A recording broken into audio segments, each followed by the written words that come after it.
The sound of splintering wood is not how a man wants to start his morning. Coffee should come first. Bacon, maybe. Instead, I got the unmistakable scream of cedar giving up on life as Karen's shiny white SUV plowed straight through my ranch gate like it owed her money. She didn't slow down. She didn't wave. She didn't even flinch. Sunglasses on, chin high, she drove through my property like she was late for a coronation, and my land was just a decorative inconvenience. The first time I told myself it had to be a mistake. GPS does stupid things. The second time, I thought maybe she was confused. By the third time, when she actually smiled at me through her rearview mirror, I realized this wasn't confusion. This was a challenge. See, I bought this ranch for peace. After 30 years in construction, breathing dust, and being told by HOAs what color my mailbox could be, I wanted quiet. My land sat just outside Pine Hollow, an HOA so strict it probably regulated how birds chirped. Luckily for me, my deed was crystal clear. Not in the HOA, not under their rules, not their problem. That gate, I built it myself. Thick cedar, iron hinges, my line in the sand. Karen clearly saw it as a suggestion. I met her properly a week later. Perfectly coiffed, blonde bob, oversized sunglasses, and a bumper sticker that screamed HOA strong. She slowed, smiled without warmth, and said, "Lovely place." Then she floored it, right through my closed gate. As the hinges screamed and wood scraped gravel, one thought hit me hard and clear. This woman didn't think rules applied to her. And unfortunately for Karen, she'd picked the wrong man's gate to test. By the second week, Karen wasn't sneaking through my land anymore. She was commuting through it. Morning, afternoon, sometimes evening. Her SUV growled across my pasture like it paid rent. Every pass kicked up dust clouds so thick my horses looked like they were reenacting a western. I rebuilt the gate, stronger hinges, deeper posts. It lasted exactly 3 days. The next time she came through, I was ready. I stepped onto the porch, coffee in hand, and waved my arms like a man trying to stop a train with caffeine. "Hey, private property." She laughed, actually laughed, leaned out the window and shouted, "Community easement."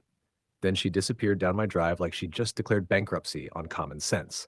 That night, I went into town and mentioned her name at the feed store. The room went quiet. One old-timer spit sunflower seeds into a cup. "You got that, Karen?" Another shook his head. "She runs the HOA like a monarchy, fines people for breathing wrong." That explained a lot.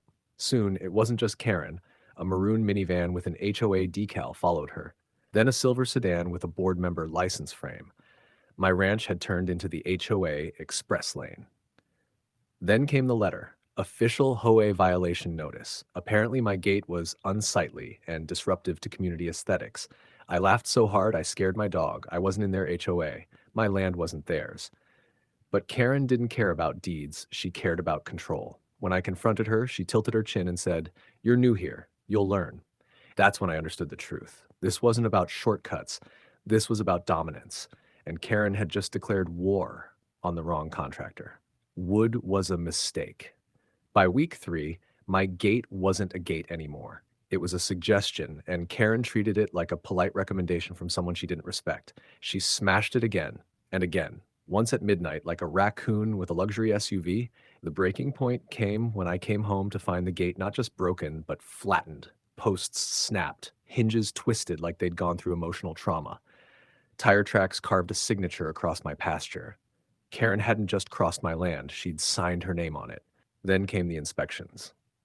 Men with clipboards appeared uninvited, peering over fences, taking photos of my barn, my hay bales, even my horses, like the livestock were in violation of community dress code. One of them said, "The HOA voted. This road stays open." I laughed. "That's cute. I didn't vote." That night, Karen herself showed up, heels clicking, clipboard in hand like a weapon. "You can't stop us," she said smugly. "We'll keep driving through until that gate is gone." And that's when it hit me. Wood wasn't the problem. Hinges weren't the problem. Respect was the problem. I'd been patching a door when I needed to build a wall. So I stopped repairing. I started designing. Steel posts, concrete footings, reinforced cores hidden behind innocent-looking cedar. Cameras, angles, physics doing what paperwork couldn't. Karen thought she was fighting a tired rancher. She didn't realize she'd just given a builder a reason to get creative. And builders, we don't get mad. We get precise. If you're enjoying this story, please like, comment, and subscribe because the real twist is coming next. Saturday morning arrived bright and confident. So did Karen. I heard her before I saw her. The low, entitled growl of a luxury SUV had never been told no. I set my coffee down and watched from the porch like a man attending a show he already knew the ending to. Karen didn't slow, not even a tap on the brakes. Her bumper hit the gate and nothing moved. No splintering wood, no dramatic collapse, just a thunderous metal on metal boom that echoed across the pasture like judgment itself. Her SUV crumpled. Airbags exploded. The vehicle lurched forward one final foot before stopping dead, caught by a gate that had finally grown a spine. Then came the second act. As her rear tires slid, they found the gravel-covered trench. Pop, pop, pop. Four tires surrendered at once like they'd signed a plea deal. Karen stumbled out coughing, hair ruined, dignity worse. "What did you do?" she screamed. I walked down slow, calm as sunrise. I closed the shortcut. Cameras blinked. Neighbors gathered. Phones came out. Laughter spread like wildfire when they realized what had happened. The sheriff arrived, watched the footage, and sighed. "Ma'am, this is private property." Karen's empire collapsed in real time. Lawsuits failed, videos went viral, HOA board members resigned faster than her tires deflated, and my gate? It still stands.